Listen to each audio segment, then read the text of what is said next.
Welcome back to episode 3 of the Vegan Vital Kitchen. In this episode, I got the pleasure of cooking okra or okra, depending on where you are in the world. This amazing super vegetable which goes so well with so many things and can be cooked in so many ways. Let's get to it. I got to cook a traditional way on an eco stove with homemade charcoal. It was an amazing experience. First, we need to wash the okra. I use 60 pieces, which I then cut up into small medallions to cook. Pepper or Scotch bonnets. They don't look the same in Sierra Leone, they're a lot smaller, but boy are they powerful. So use these as to your taste buds. I personally used about 11 of them for this recipe because it's a large pot, and that would probably equate to about 1.5 of the larger ones with 2 cloves of garlic. If possible, pound them with a pestle and water. The flavours released are much better than if you chop them up or put them in the blender. But if you can't, no worry, it's the same thing. Chop it up, get it ready. I used half an onion for this recipe. Chop that up into slices, small pieces, whichever works for you.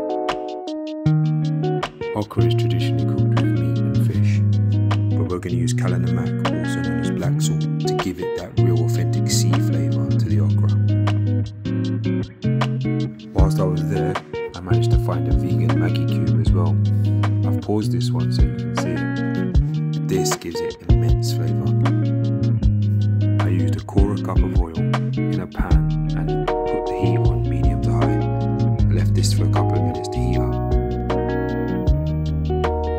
Once the oil is hot enough, pour all your okra that you've chopped up into the pan.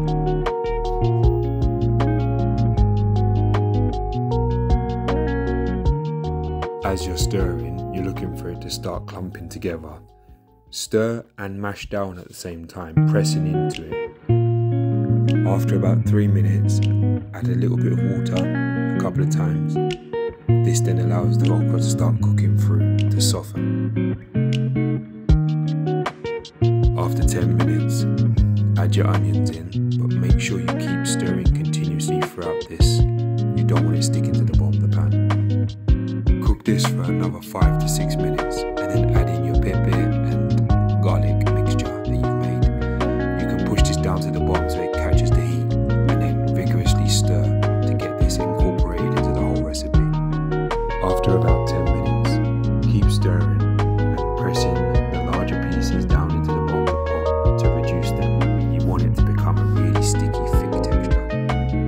Now you want to cover the pan, let it simmer on a medium heat for about 5 minutes.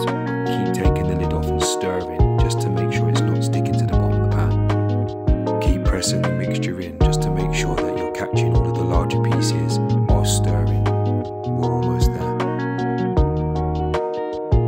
25 minutes later, with a few stirs in between, it is ready. Now I serve it with